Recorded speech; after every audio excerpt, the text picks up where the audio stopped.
Coming to you from the Eon Project studios, overlooking the vast, pristine acreage of Primrose Village. Greetings from this hidden gem of the Blackstone Valley. You're listening to Experts of Nothing with Mike and Jay. Good morning and welcome to another edition of the Eon Project in this very cold weather. Oh, a cold snap upon us. A cold blast. But you know what? I kept warm last night. Yeah? I had a fire going. Yeah? I was drinking some classic bourbons. Ooh, I like a bourbon. And I'm paying for it today. What were the notes of the bourbon? There was some sweet was notes. there leather? There was leather. It was leather bound. And nutmeg. Nut. Anyway, well, welcome to another edition of the Eon Project where we discuss all things related to everything. It's a journey of knowledge and nonsense through a wormhole of pleasure. I like that one. That's a good one. That's good. We should keep that one. That's our tagline. We change our tagline with great frequency. We do, because we're creative and smart. Yeah. And incredibly handsome. Incredibly. And snappy dressers. Well, we sent out a Christmas card just yesterday. That's right. Via social media. So go to our Twitter page. You can see our Christmas card wishing you joyous, happy holidays from us at the Eon Project. It has our striking images. That's right. And it's just hopefully it's well received. You know, it was a good picture. Although the look on my face, it looks like I just recently got kicked in the head by a mule. Or you did something very wrong and were just caught. Yeah, we caught red-handed. Well, you know what the reason for the season is? What is that? It's the Christmas season. Yep. Originally was for to commemorate the birth of Jesus, right? That's true. And has since been co-opted by everybody else, various groups. However, on my way over here, as I often do, I think of things to say on the show. Sure. Because I'm very ill prepared most of the time. Yes. But today, I had a thought that flashed through my brain. Just this morning? Yeah. What if Jesus was alive today and was driving around? What kind of driver do you think Jesus would be? He'd probably be a pretty courteous driver. I think he'd be pretty cautious. I think he may go slower than the posted speed limit. I think I'm with you. And then you know what? He'd be very slow. You'd probably get aggravated with him because he would probably let everyone go. He'd come to a stop sign and he's such a nice guy. Right. He would just let everybody go through. That's right. And then you'd be there all day. What kind of car would he drive, you think? Probably something sensible. Something sensible. He likes the earth, right? A Jesus mobile of some kind? Maybe some sort of Prius hybrid or something? He'd have to be careful, though, because you can't... It's hard to drive a car safely with sandals on. No, that's you get true. caught up under the pedals. That's true. And his flowing robes. Yeah. Also. What if his robes get caught on the gas pedal? You know what? Maybe Jesus should get a driver. That's probably something that would he could probably do that, right? You know what, though? He's a common man, so he wouldn't have a driver. He wouldn't have a driver. I don't know. But you know what? This could go on all day. It'd be a wooden car, I think. Yeah. Like the wooden chalice. Car. Like the wooden grail. The Holy Grail. The Holy Grail. Interesting. Yeah. Well, anyway, we're not going to talk about that today. No. We're going to discuss... Our topic of the day is actually going to be a listener suggestion by a good friend of the show. A loyal listener. By the name of Jeff. Hi, Jeff. Hi, Jeff. Who is a loyal listener of the show from the very beginning. Actually, was one of our first listeners. And he remarked to us recently that we have not yet done a show on superstitions. And where's Jeff from? Jeff is in Nashville. Oh. The wonderful city and metropolis of Nashville, Music Tennessee. City. Yeah, have you ever been to Nashville? I haven't, no. I've seen the Grand Ole Opry, and I met Johnny Cash. If that ain't country, I'll kiss your ass. Oh, interesting. Anyway. Careful with the swears. I just swore. Oh, boy. Anyway, so the show is dedicated to Jeffrey, who is a loyal listener. He mentioned he wanted to talk about superstitions, and not just superstitions, but... where a superstition came from, why it is in existence, and how it came about, which is a very fascinating subject, and really one that there's tons of information about. It is interesting, and there's to this day people still abide by a lot of these superstitions. Yes. They don't know why. They just do them. That's true. Them, or they live by them. Yeah. And things of that sort, and nobody knows why. No, but I think before we get into the superstitions, I know that I wanted to ask some listener feedback. For a change, we never ask for listener feedback. No, never. So if you have an idea for a topic of a show, or would like to appear on the show yourself, yes, please drop us a note at TheEoNProject@yahoo.com. That's TheEoNProject, TheEon Project @yahoo.com. We appreciate all feedback, comments, questions, whatever, what have you. Appreciate all comers. Yes.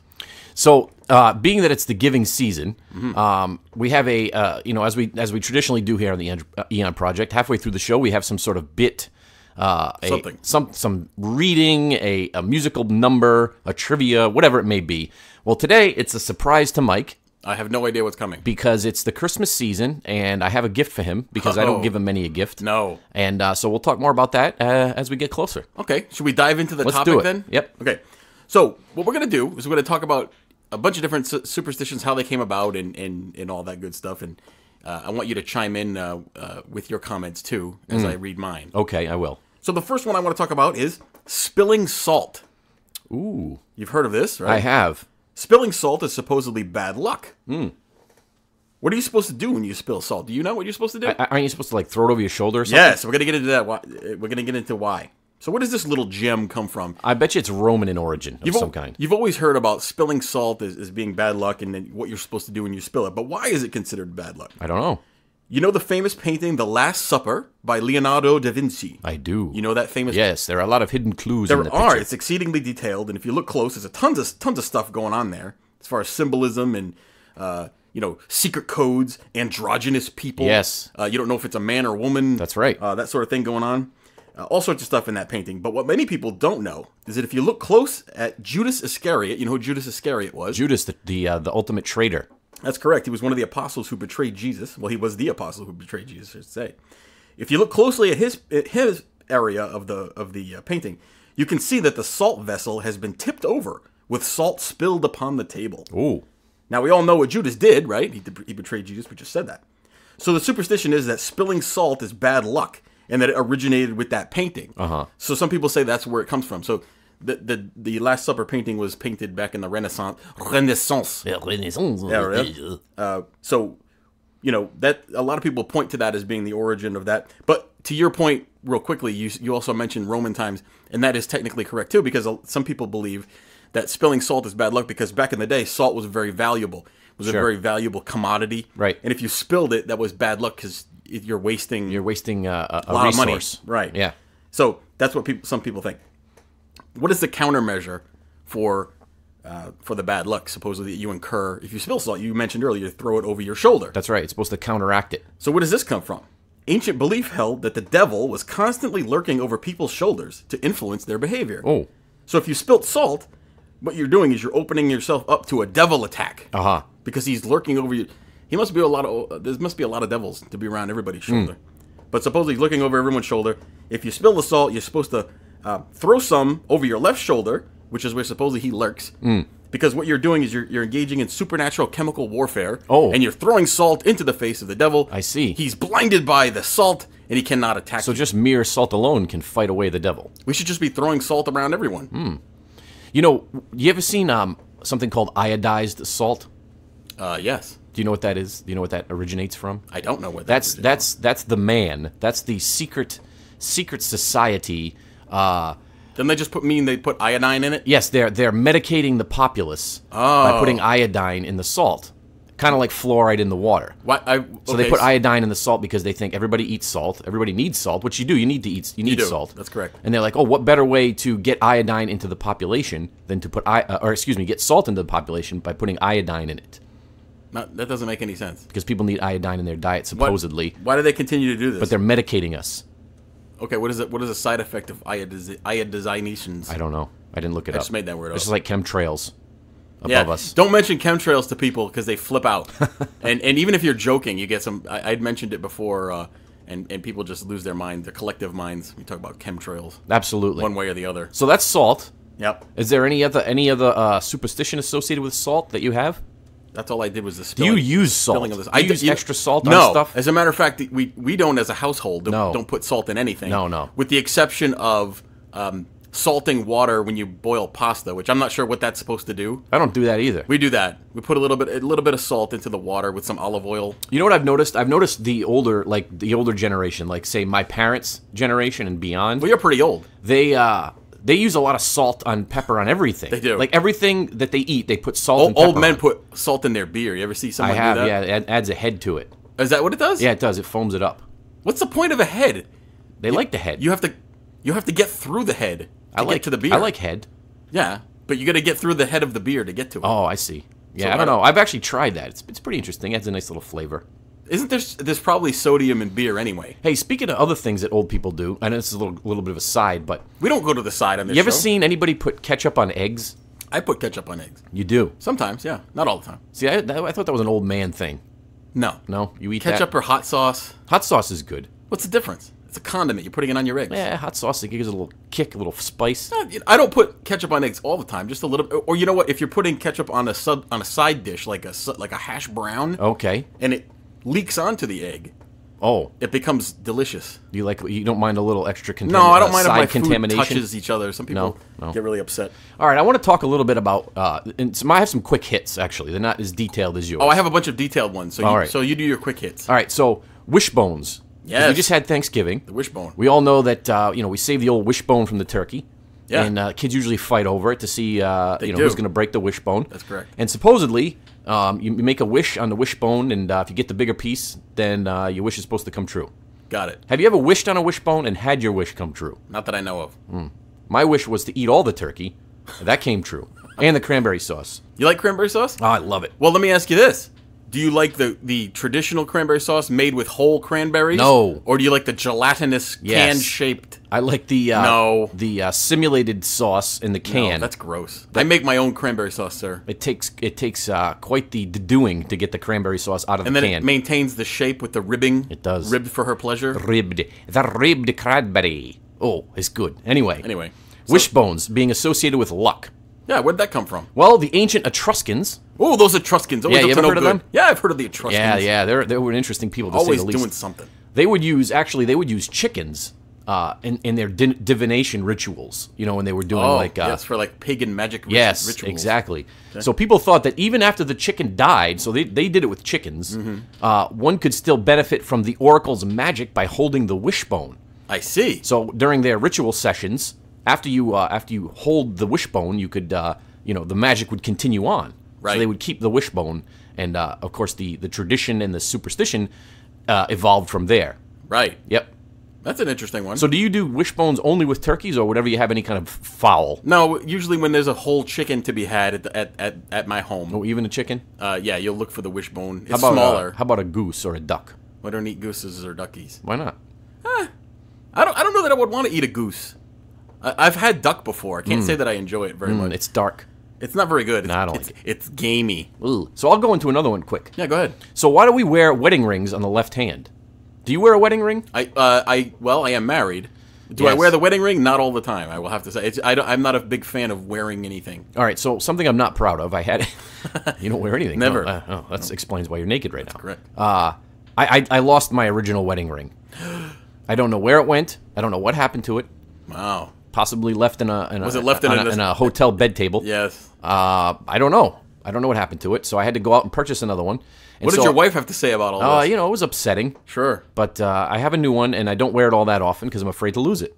Yeah. I only wear it on special occasions. No, why do we wear the wedding ring on the left? So this has become more convention and tradition rather than superstition, but I kind of threw it in there anyway. Okay. So once again, the Romans have taken the forefront on this one. Those Romans. And the Romans, they dissected corpses and found that a certain slender sinew, you know what sinew is? Sinew, yes. Or nerve seemed to run from this finger directly to the heart. So as the Romans were dissecting human bodies, that sounds great. Supposedly they found this nerve that ran directly to the heart from the ring finger on the left hand. Were they looking for that, or is there something? I don't know. I think they just came across it and they thought, "Oh, this is a good idea." Huh? It makes sense, love and the ring goes to the love, right. Love into the heart, and hearts are associated with love. People are weird. Yeah. These superstitions. We didn't talk about this at the outset, which you probably should have, but.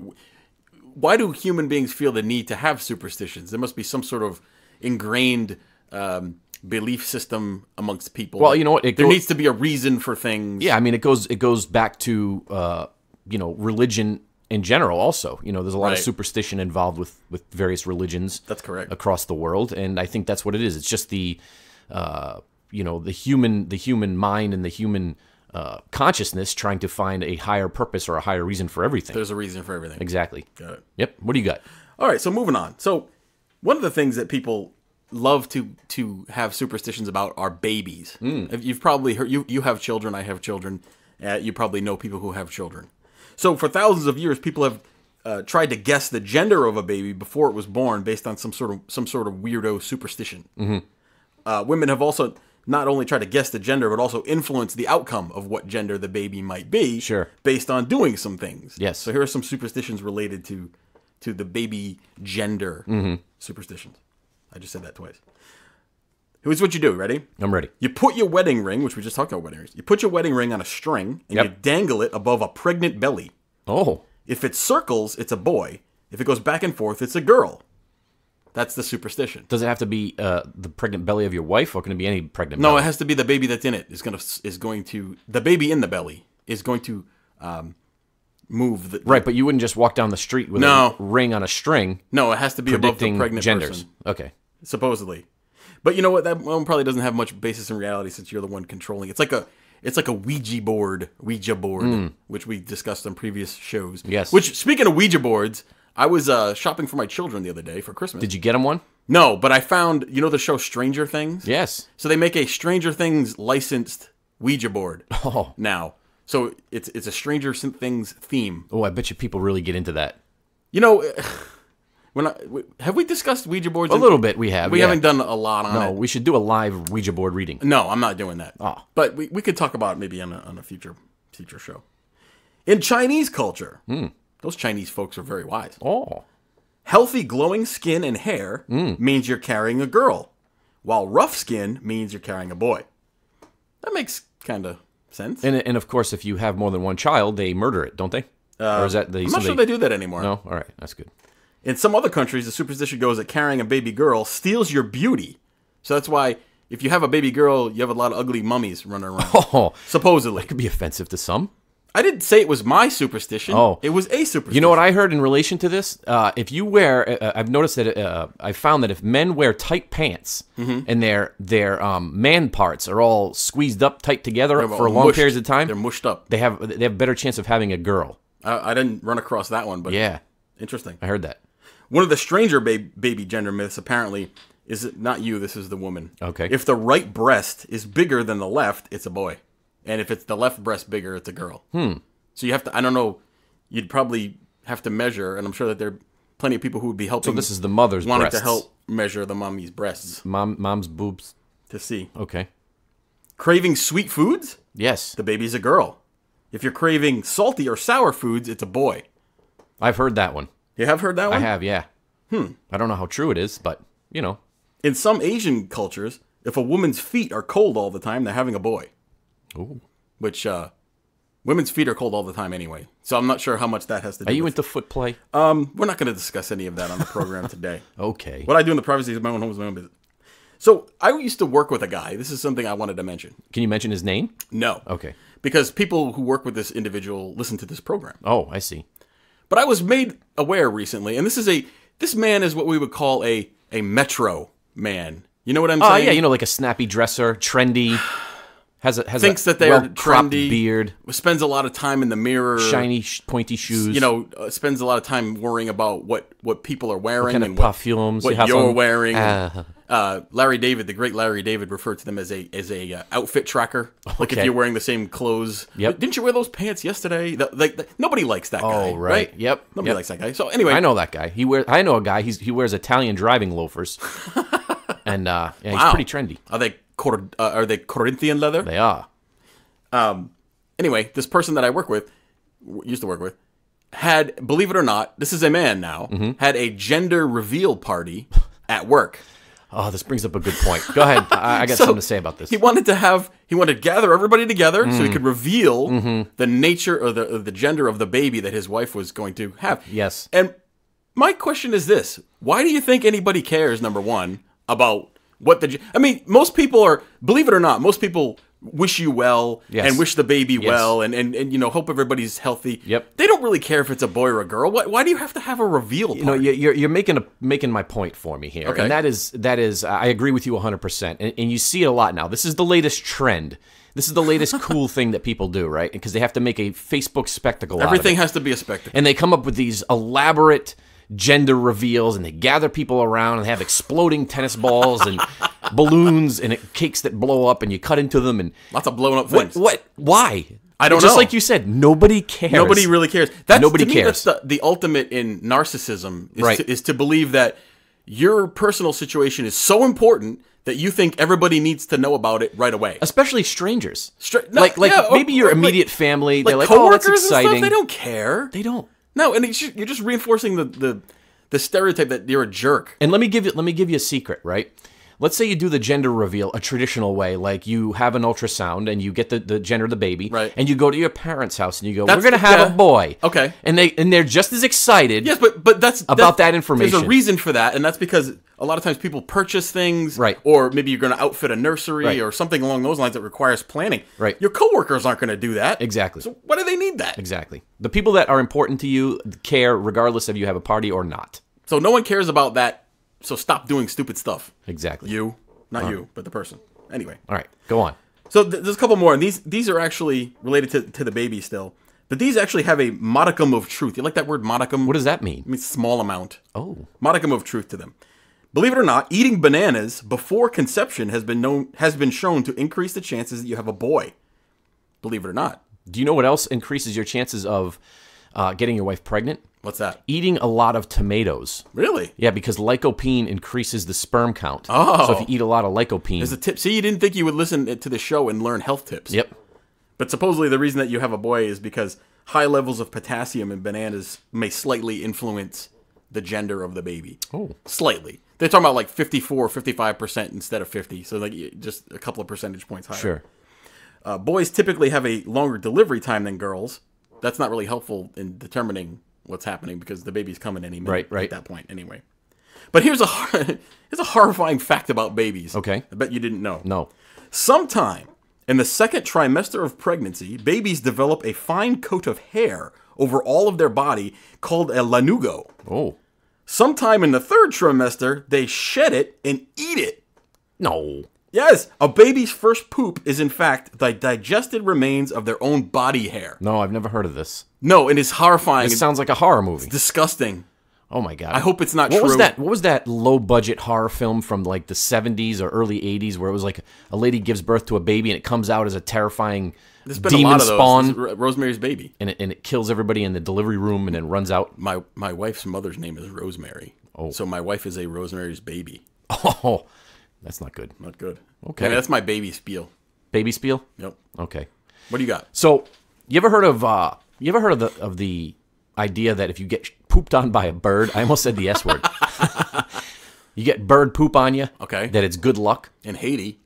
You ever heard of that? I've not heard that it was good luck. Have you ever been pooped on by a bird? I can't say no. I don't think so. You don't have? No? You know, it's actually more common than you would think. Well, sure, there's birds everywhere. There's thousands of birds flying around. Oh, speaking of flying poop, just in the news this morning, I saw that another frozen ball of excrement came from the sky out of a plane and went through somebody's house in California. Is there somebody in planes ditching it out the windows? No. How is it happening? Ice balls of death. How is it happening? From above. It happens. I don't know. Does it fall out of the chemical toilet that's in the plane? It must, but it's happened like a couple times in the past month, so just be wary of that. That's scary. So apparently if you get pooped on by a bird, it's good luck. Okay. And this belief, it possibly stems from the idea that if you have bad fortune, then the tide will turn in your favor. So it's actually saying the bird pooping on you is bad fortune, but immediately...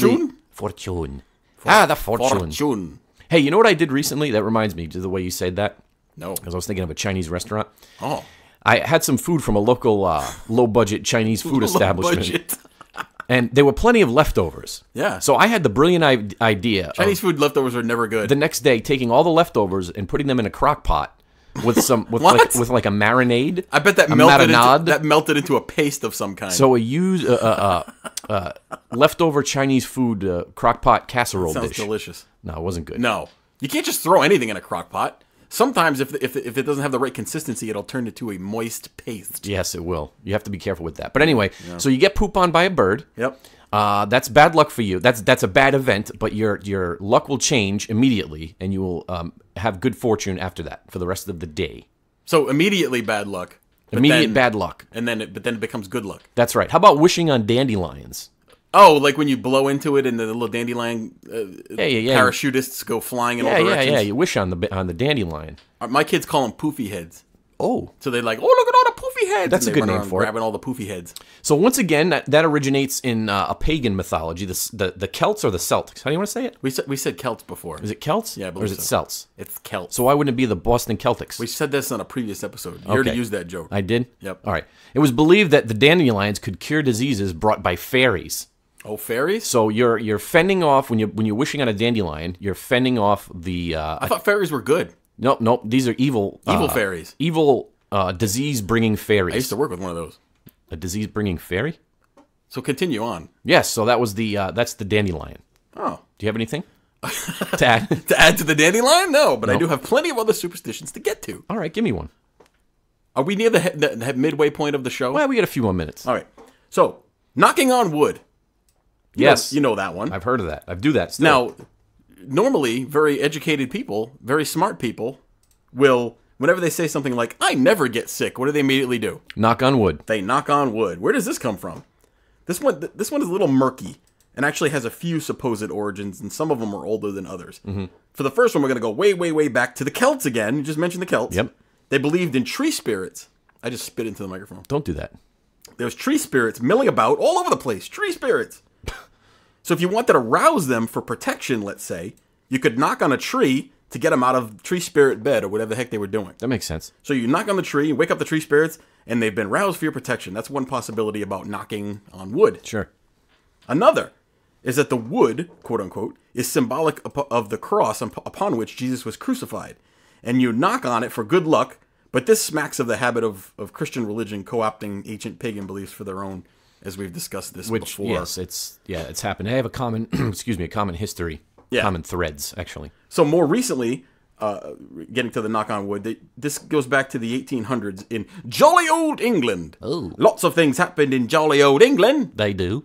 There was a game called, it was a tag-ish, tag? Yeah, oh yeah. Game called Tiggy Touch Wood. Oh, which sounds way too risque that sounds to be like a kid's something game. the janitor tries to get the kids to do in elementary school. Tiggy Touch Wood. In any case, what you had to do is you're supposed to tag people, but they were considered safe and untaggable if they were touching wood, meaning they were holding on to something. Oh, it's like goo. Exactly, like goo. Yes. Do people know what goo is? Across the country, goo. That's the safety zone. When you're playing tag, you can run to goo, and you can't be touched if you're on goo. That's right. But anyway, so goo is the wood. Mm. So if you're touching wood, you can't be tagged. That's why. Of all those three explanations, it's probably, if I had to guess, I would say it was probably the tree spirit one. Yeah. That seems the most likely. It's also a good little bedroom game you can play. You can say touch wood? Yeah, but you can tell your wife, oh, make sure you touch goo. No, wood sounds better. Touch wood? Yeah. Wood or goo? Goo. So here we are yet again, coming up close on the halfway point of the show. Oh. And little does Mike know that I have a holiday Christmas gift for him. It's not like a dwarf going to jump out of a box here. No, you see that door behind you? Yes. Yeah, you wait. Uh-oh. Somebody's in there. So, you know what I'm going to do for Mike today? I'm going to give Mike something that I've never given him, because I don't think I've ever given him, as long as I've been friends with him, I don't think I've ever given him a Christmas gift. No, because you're a very, very cheap man. I am cheap. I've gotten better recently. Not for me. I spent $30 on that bottle of bourbon this weekend. That's that a lot of money. wasn't for me. That was for you. I know. But you drank that. I did. Anyway, so I'm going to give Mike a gift. We're going on a spa. I'm going to give Mike a spa a spa treat. Oh, that sounds great. Today. Today. We're right now? Well, I'm going to give you a little sample. Oh. I'm going to give you a little sample. Okay. And it's the works. It's the shave, it's the haircut, it's the hot towel. Do I have to stay clothed for this? Well, clothing is optional. Clothing optional. It just depends on how you feel and where you're going to go with that. Okay. All right? Whatever I feel comfortable with. Okay. So I'm sure Mike will be grateful for this little gift that I'm going to give him today.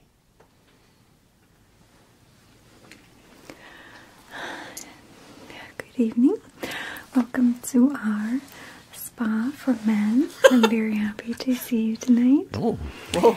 And it's I'm Maria. going to be taking care of you.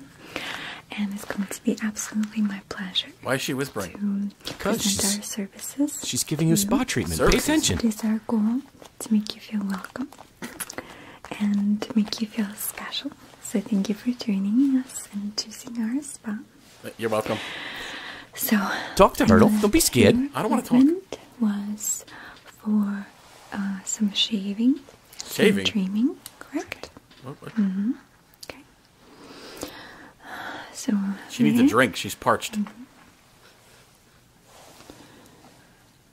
just going to. She's checking. She's just looking you over, man. I'm not comfortable. She's assessing you. Just take a look at the skin type. Bad touch. Bad touch. The length Goo. Stranger danger. of the hair that I need to trim. Mm-hmm. This is disturbing. So we're removing all the facial hair. Yep. I don't want to shave. She's shaving you. I didn't pay for this. Your eyebrows. We're keeping them. She's gonna shave my eyebrows. She wants to check your eyebrows. I don't. Yes, definitely. We do need some hair left on the face. This is not good. You need hair on your face. Especially you have I want to be all smooth like a seal. beautiful eyebrows. I want to keep my eyebrows, lady. She's laughing at you. Yes, you know, eyebrows are the frame The frame. of our face. Yep. It creates a shape. It's our face. She's getting too excited. Interest. I don't. No, I'm gonna have to stop. I'm gonna have to put a stop to this. Streets. Don't worry. She's just gonna finish up. It's just Yeah. about done. This is just a Crazy sample. hairs right here. Okay. Okay, so that was Maria. That was Maria. I'm happy to get out of there. So that was the initial assessment for your spa day. Evidently, I have eyebrow problems. You have eyebrow problems, and she's gonna. I'm giving you a gift certificate to partake in the Maria Spa. I don't know if I want want to see Maria. Oh, trust me, you want to see Maria. Wow. Yes. Well, thank you for that. Yeah, I figured you wouldn't take it upon yourself No, to do that for yourself. I would never do that. No. So I wanted to do that for you today. That's my gift to you. Well, thank you. You're welcome. You look good. Thanks, man. Yeah. Let's continue. We're moving on with the superstitions. Move on. So, actors are a funny lot, right? Wouldn't you say? They're a strange crew. Very dramatic people, really. Did you see what I did there? No.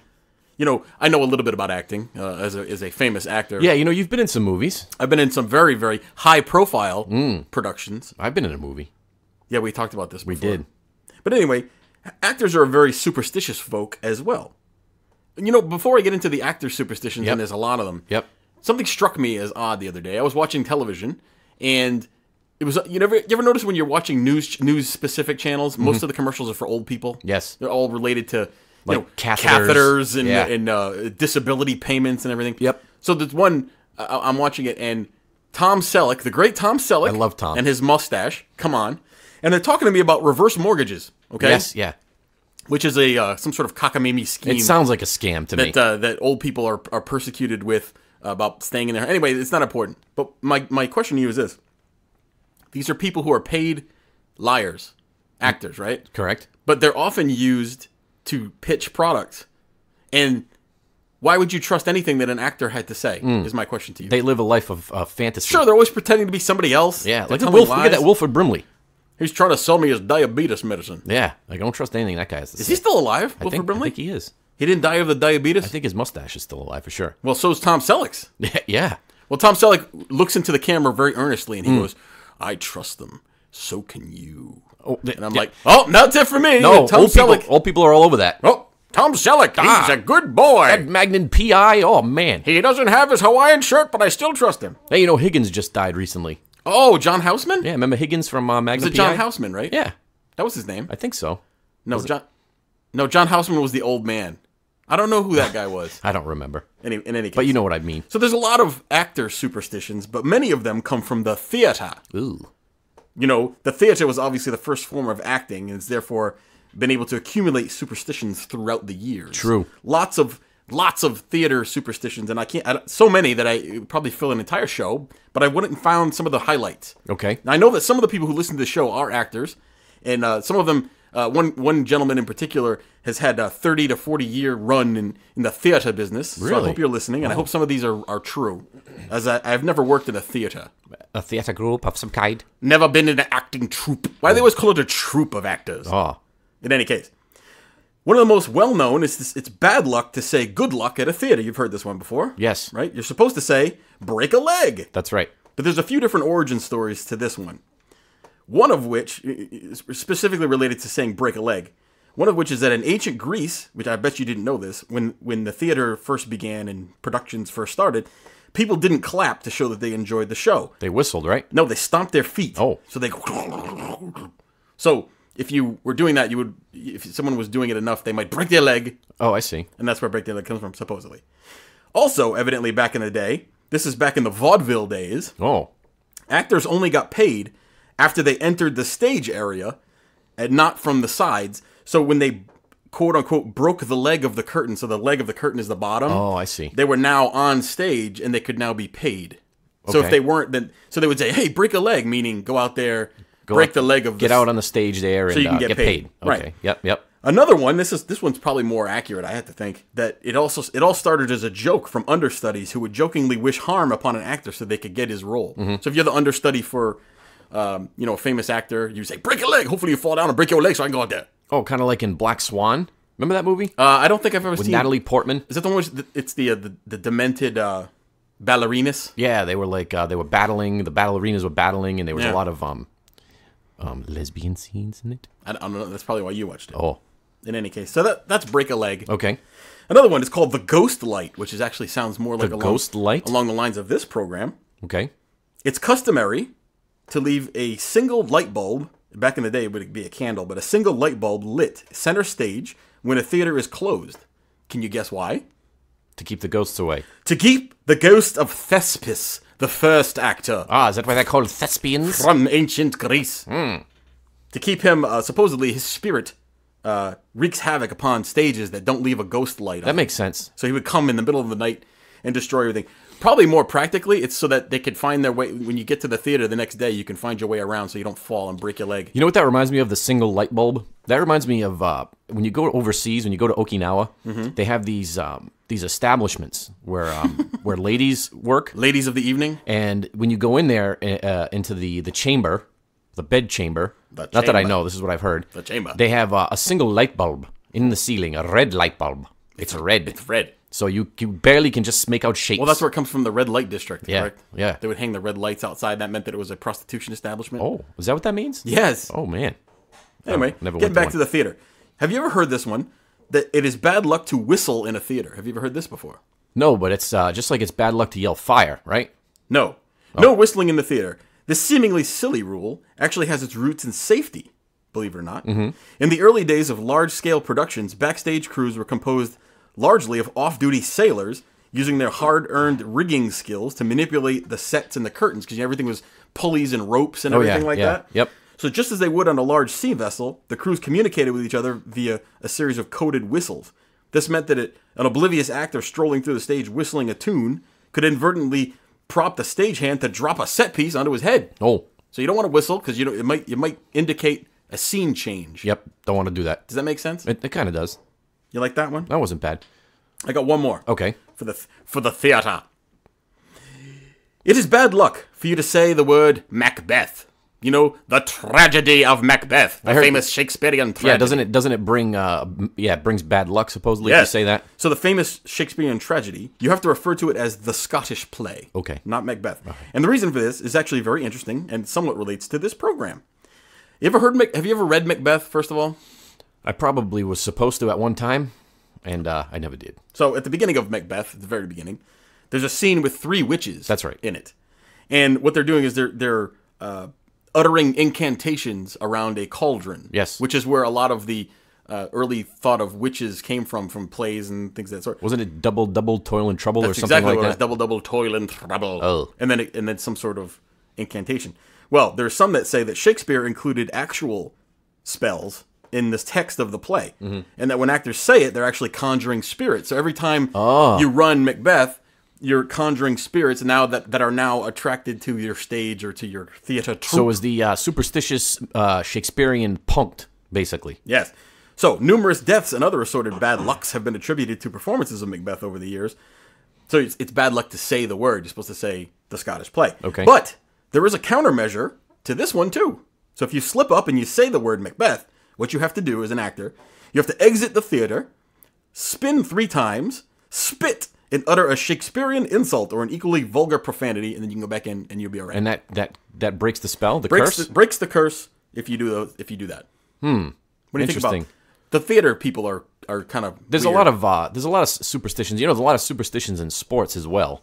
Sure. Which I don't think we covered any of those today. No, but, we didn't do any of those. Yeah, it's you know, and they're so ingrained in that people do them so often that you feel like if you don't do them, then something's going to happen. And you know, one of my superstitions that I do all the time, well, I shouldn't say all the time, but whenever I get a fountain soda from a fast food establishment, Yep.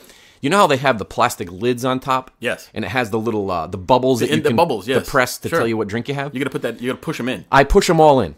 I push them all in. That's not a superstition. That's OCD. No, but I push them all in because I feel like in my mind that if I don't push them all in one time, something bad is going to happen to me. So now every time I do it. You mentioned sports. Is there something specific that you wanted to mention with superstitions with sports? Because I know that there's a bunch. No. Well, specifically in baseball, baseball's big time. Bad luck to touch the foul line when you're running on and off. Yep, I've seen that. So you got to jump over it. Yep. It's bad luck to if someone is in the midst of throwing a no hitter. It's bad luck to mention. They don't that mention they're it. The throwing a no-hitter. broadcasters don't mention it. No, and then if you look on the bench, the pitcher's usually off to the side, and no one's talking to them. They leave them alone. Yep. When they're in the midst of a no hitter or a perfect game. Those are just two quick ones. Well, in going along with that, so we all have as youths. And if we have children of our own, we've all seen where we go to the water fountain and we throw the coin in, right? Yeah, the wishing well. You go to the wishing well, the water fountain, you throw the coin in there, and I always wanted to go in there and collect up all the quarters. You just wanted to go in there and pick them up, didn't you? Yeah. Well, you know, they're probably all slimy. That'd be you. So anyway, this started with the ancient Romans again. Those either Romans, the Romans man. or the Celts. The Celts and the Romans started everything.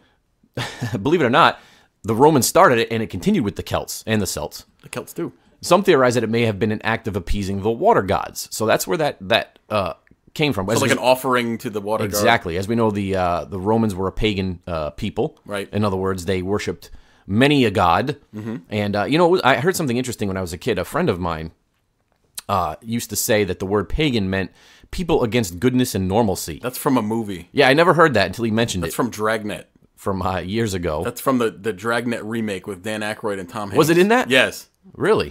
They stole that from it and passed it off to you as knowledge. Oh, they did. I don't remember that. Yes. I remember the movie. Well, I don't remember that part. I have a didactic memory when it comes to movies. Oh, Tralfaz? Yes. I can remember the most minuscule detail of any movie I've ever seen, but I can't remember what I'm supposed to do today. You don't even remember if you put drawers on. No, yes, I did. I did today. So, hang a horseshoe. Is horseshoe good luck or bad luck? Horseshoes? I'd say good luck, right? You hang it over your door. Well, it has to be hung in a certain fashion. Ah. So during the Middle Ages, people thought witches feared horses. Why? Well, you know, horses. Because they ride brooms and not horses. Well, yeah. I mean, horses can be scary if you don't know how to handle them. Horses don't like me. Did I ever tell you that? I could see that. Horses don't like me. And I like animals. I'm a big fan of animals. I Yeah. enjoy animals. Not that way, but I enjoy like being around them. Sure. And not that way. But horses in general, I've noticed a negative reaction when I go near a horse. And they're like seemingly afraid of me, and I feel bad. Well, because they see you and they think they don't want you on their back. I want to. That may be. They don't want to hurt themselves. That's true. No, horses are cool, man. I love horses. But I'd anyway, like to look at them. So witches feared horses. They would shy away from any sign of them. So any if you had like a horse mane around your neck or something, you know, or Right. you made a scarf out of their tail, they wouldn't come near you. The witches wouldn't. So for this reason, they attached horseshoes to their houses. The people, the people in the Middle Ages, they would attach the horseshoes to their homes and to ward off the evil witches. So that's where that originally comes from. And so obviously it continues today. What about the good witches? You want them in?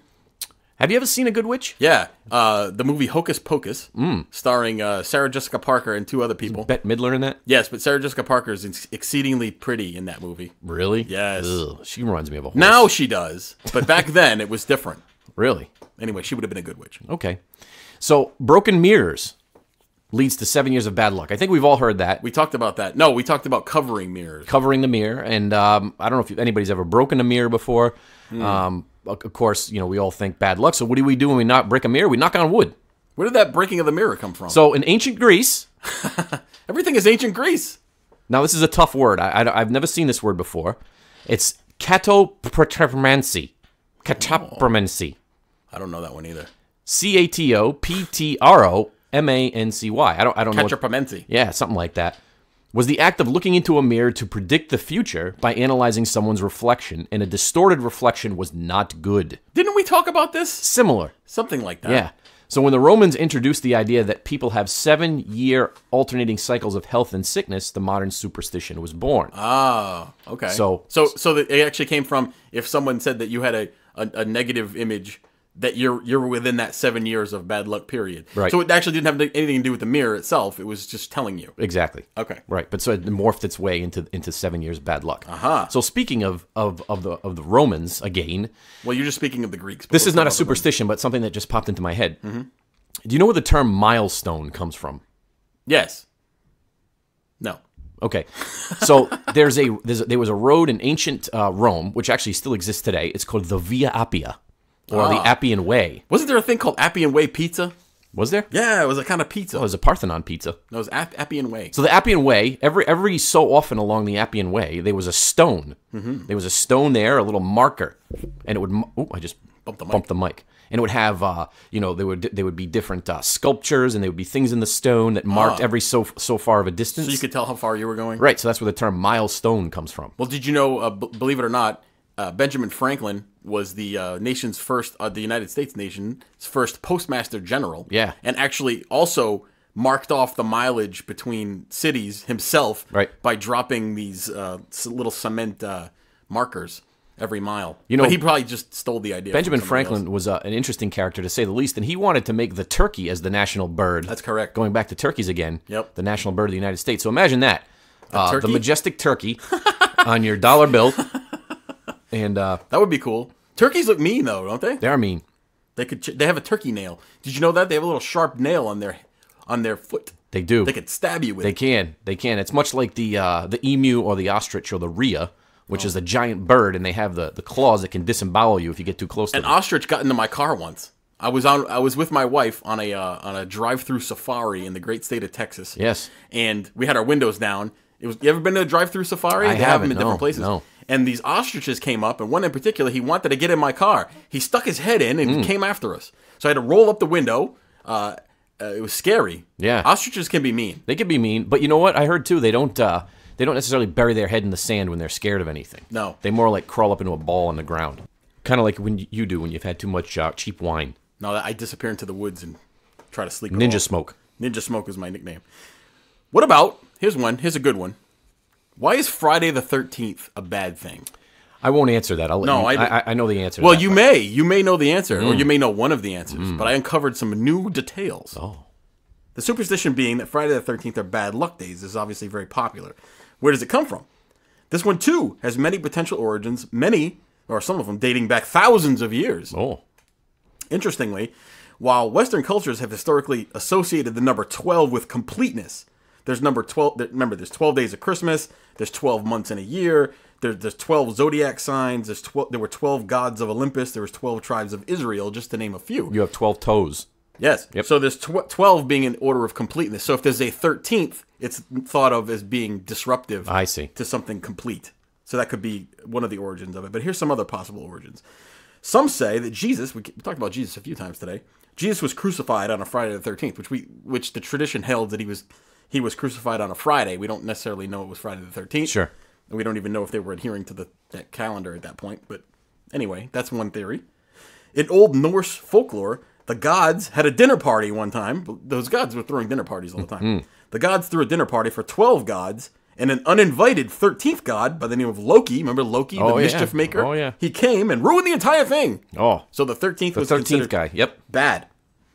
One of the most popular ones, and this is one that you may have been thinking of, that was on Friday the 13th in October 1307, King Philip of France, in conjunction with the Pope, ordered the arrest of all Knights Templar for heresy. That's right. They were all rounded up, they were tortured and executed and all that. The order was disbanded, and supposedly all that started on a Friday the 13th.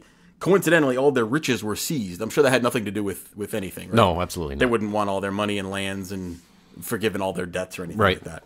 So that's what a lot of people think that it's related to. Sure. Up until the 1800s, however, no one seemed to really care about the number 13. Credit for popularizing that Friday the 13th was a day to have at least be recognized goes to a man by the name of Captain William Fowler. Ever hear of him? Old Billy Fowler. Yeah. He was a shoemaker. Captain William Fowler was a noted soldier who was popular with former presidents and high-profile people of the late 1800s.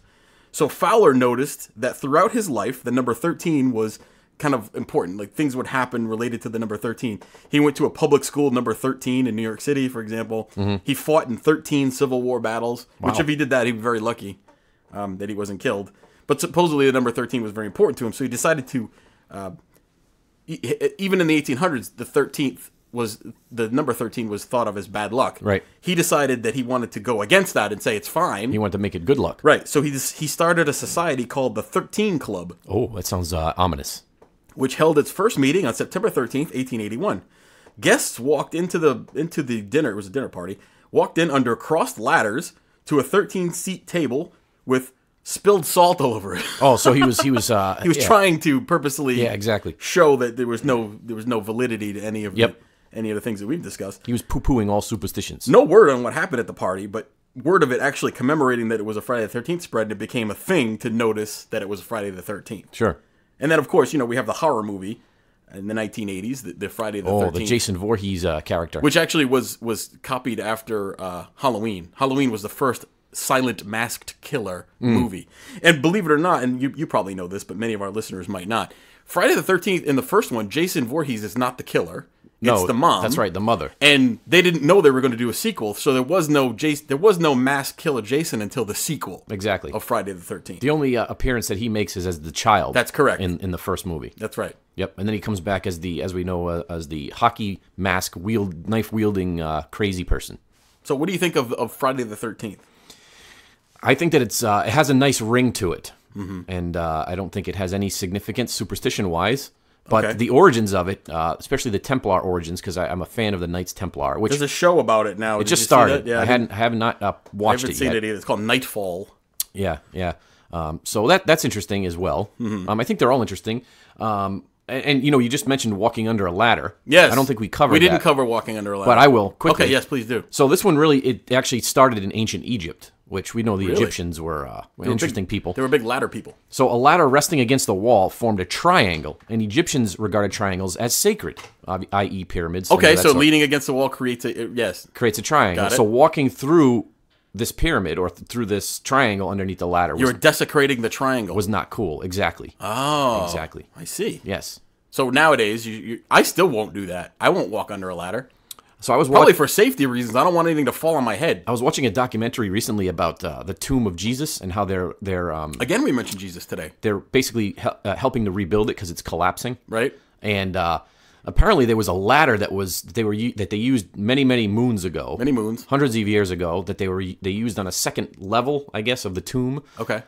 For some reason or other to fix something or whatever, and then the different factions of the church were battling so bad that they refused to go up there and move the ladder. And it's been there ever since. It's been there for like 500 years or something, just leaning up against the side of the building. Still there. Pretty interesting. Oh.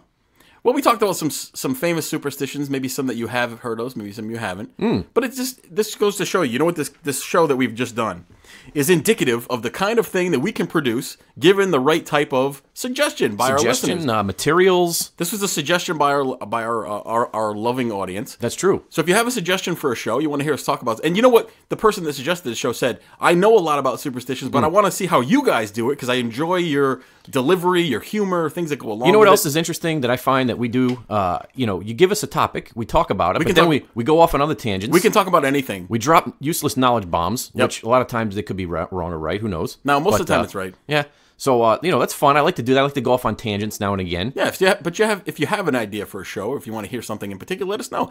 Contact us via email at TheEoNProject@yahoo.com. You can also reach us on Twitter. We do get Twitter messages now and again. That's right. Always on Twitter. Always checking it out. Facebook. We have a Facebook page. You go on there. You can see the beautiful holiday greetings picture that we posted. If you didn't get one of our Christmas cards that we sent out, just go on there. You can check it out. If you want a Christmas card, let us know. If you want a Christmas gift. If you want to shave at the spa. If you want to go with me to meet Maria. That's right. At the shaving spa. That's correct. Let me know. I'll need a bodyguard. You'll quite enjoy it. So what are we talking about next week? It's close to Christmas Well, it's close to Christmas, and I was going to suggest that we talk about something in particular, but I'm going to wait, because I want to see if our listeners come through with some suggestions. Okay. So we'll wait and see. We'll wait a couple of days, see if you guys can come out with some interesting ideas for the next show. So wait a minute. What's today? So we wait like 10 days till Christmas or something? Yeah, something like that. Oh, okay. That'll be fun. We have time. What's the big gift for you this year? What do you get? What do you want? What's on your wish list? I don't really need anything. You don't need anything? I'm just happy to do the show. You want to have get rid of that 12th, 11th, and 12th toe that My you 11th got? and 12th, I'll donate them to science. Oh, that would be interesting too. Now, do they come out what side? The same side or one on each side? One on each. One on each. Yeah. So you have an extra large toe and an extra baby toe. It helps me swim. I'm a fantastic swimmer. Oh. Got to swim through the ocean like Aquaman. All right, cool. So get back to us. Get to us. Send us some suggestions, whatever you want to say. Yeah. And maybe some pictures of yourself. Pictures would be good. All right. So until next time, just remember, the truth exists. Believe it.